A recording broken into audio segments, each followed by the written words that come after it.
So, let's read more of Jitterbug Perfume. So, you plucked it? She said, after he had related the events of the previous day. Yes, I did. Plucked it? Yes. But why? I hoped that you could help me answer that. No, my lord, I think not. I have never met nor heard story of one who so resisted fate. Surely I am not the first, said Alabar. If so, I must be madman as well as coward. Oh, neither, my Alabar. Then what? He watched dispassionately while Mick got up, yawned, stretched, and lumbered to a far corner of the room to relieve himself. Tell me, Wren, what do you believe awaits you after you die? Awaits me? Me, Wren? I've never pondered what death might hold for this one person born Renna of Pindus, now Wren, wife of Alabar. Death is not a personal matter, is it? It is the business of the clan. Our clan is responsible for maintaining the continuity of our race against the terrible whims of heavens and earth. And since the clan is weakened by the loss of one of its members, any death can be an ordeal for the whole. The king nodded. No gray hair nodded with him. Though not having viewed himself that morning, he could not be certain of that.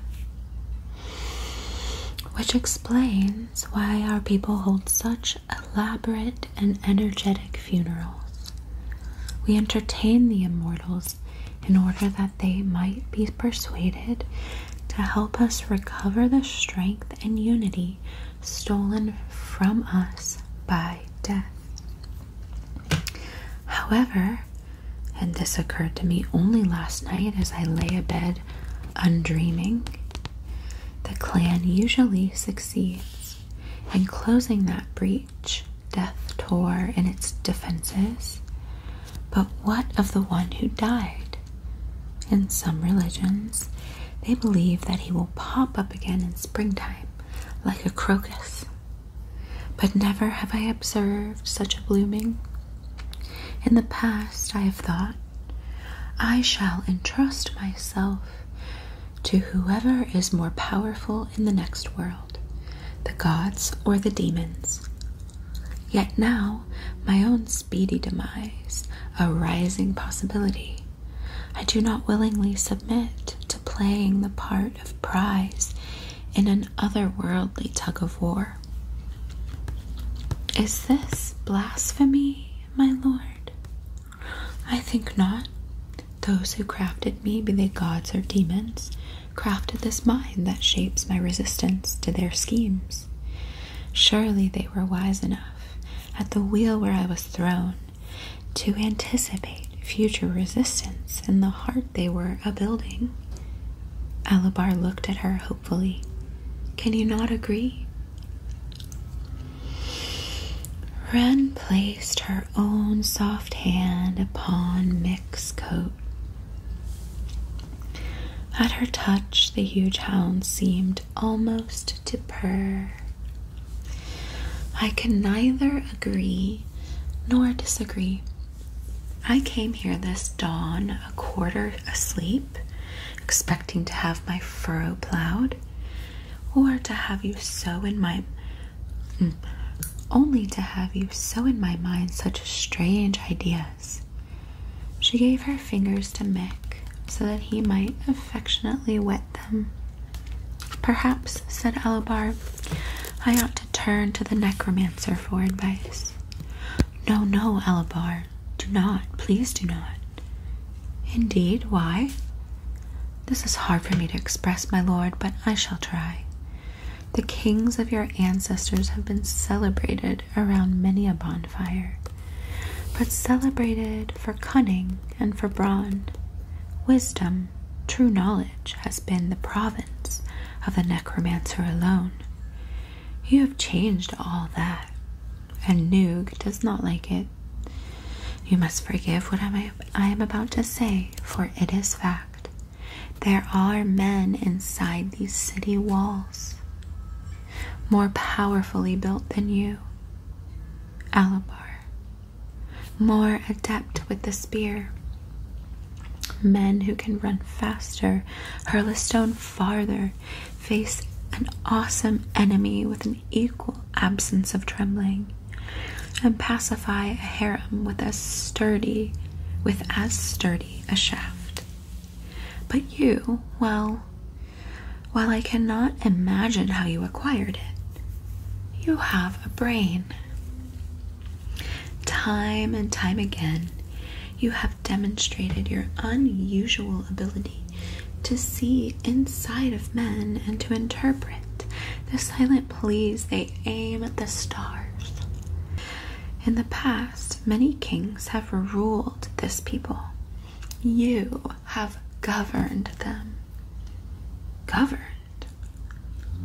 It is a Hellenic word. Hellenic? Alabar closed his eyes and thought of what he had heard of the Hellenic city-states far to the southeast, near the edge of the earth. How glorious they were rumored to have been, how wealthy and learned and proud of their arts. Long ago, northern tribes, not unlike his ancestors, had sacked them.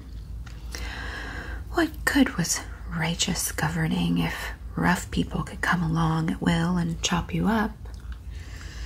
A Hellenic word meaning to exercise a direct influence. That you have done. The heroics of the past rulers only kept your kingdom in a state of agitation. You have calmed it, and Noog resents you for that, because as a result of your reasonable leadership, the necromancer is less necessary and less admired.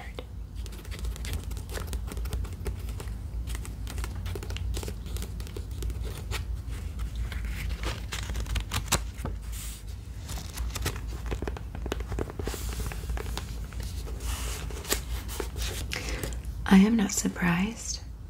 There is a limit to the admiration we may hold for a man who spends his waking hours poking the contents of chickens with a stick. Divination has its worth. Yes, and so perhaps does the elimination of time-trapped kings. Yet, rebellion stirs within me this daybreak. I appreciate your warning about Noog. Were I to tell him what I am about to tell you, dear Wren, I would be dinging on bitter egg ere the moon is ripe. I have seen kings bite that egg, watched them turn green as ivy leaves, and flap about the yard like freshly beheaded fowl. And all the while the populace on looking as if it were at a bear and dog match. Now, in the eyes of the stars, men may be no more exalted than beasts, and kingly men no worthier than the wretched. Well, forgive me, perhaps the sap of that silver hair has made me drunk from inside my skull, but I am seized with the desire to be something more. Something whose echo can drown out the rattle of death.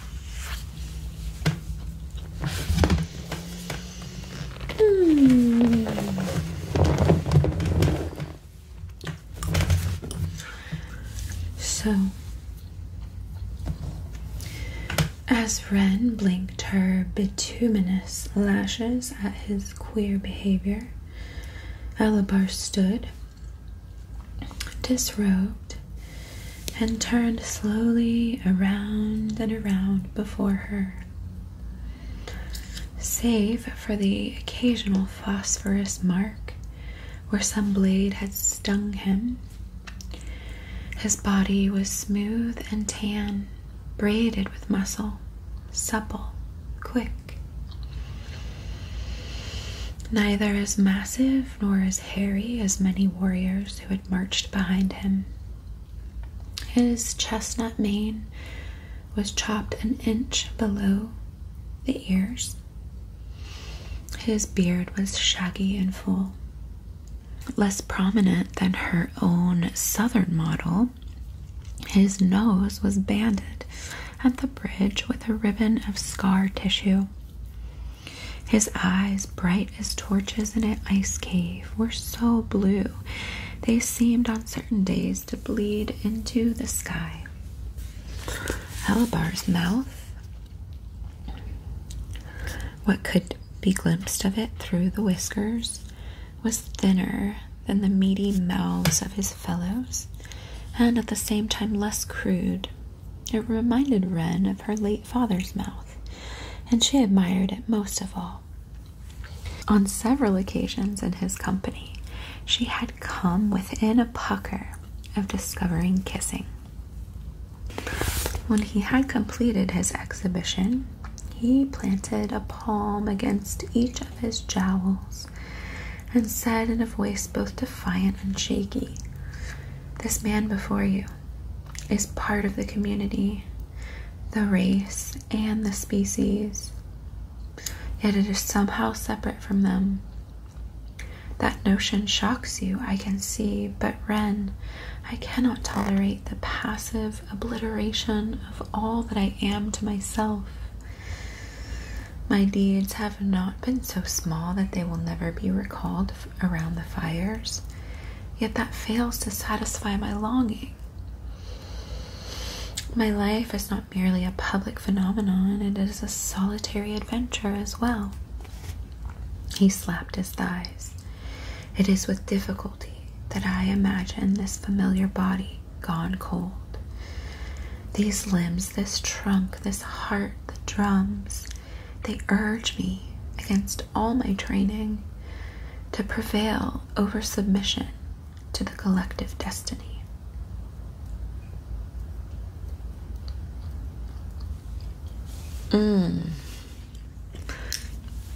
I'm going to say that again.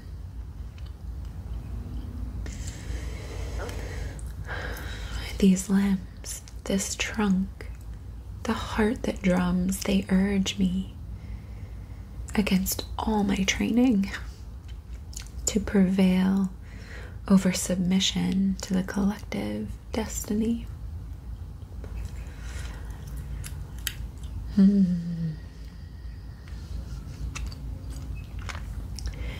Wren's mouth opened as tentatively as a mollusk shell.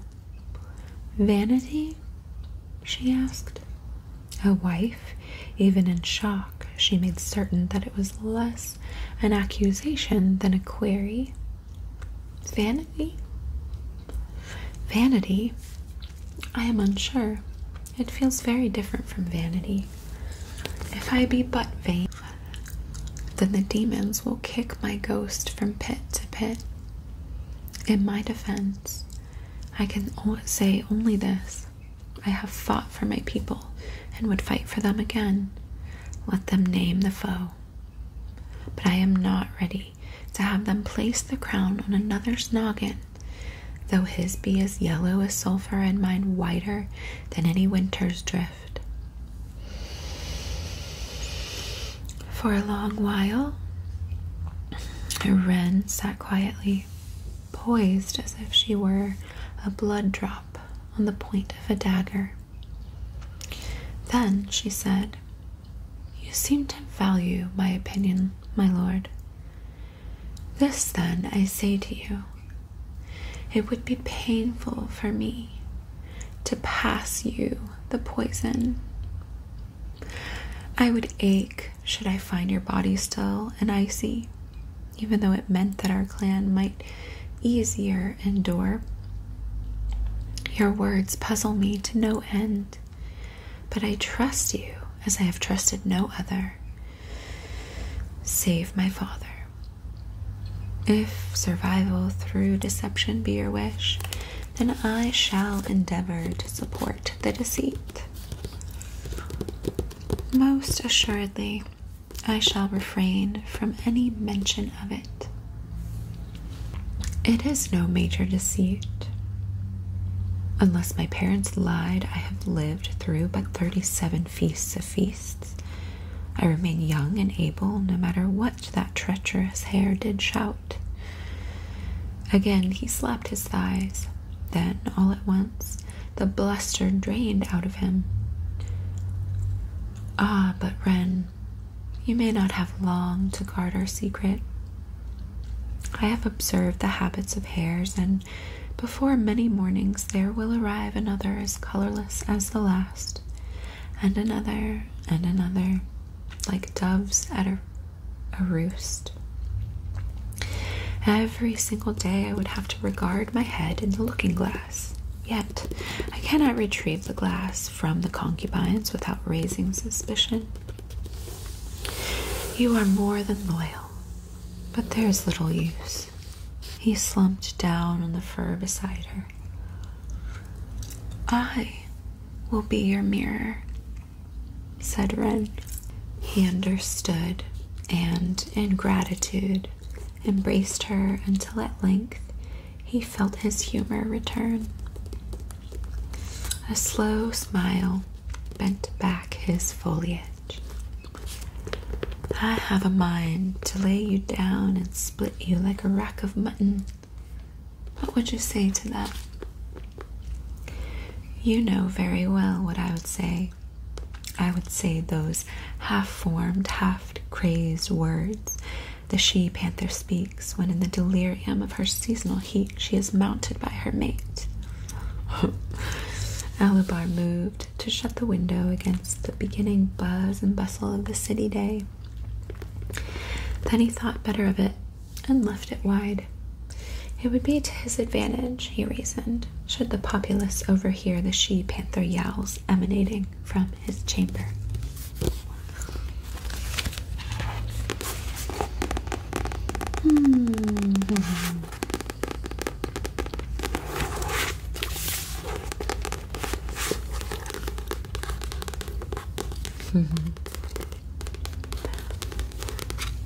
That's all for today, kittens.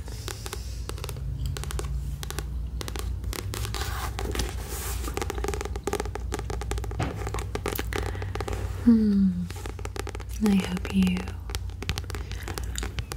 sleep peacefully and dream peacefully.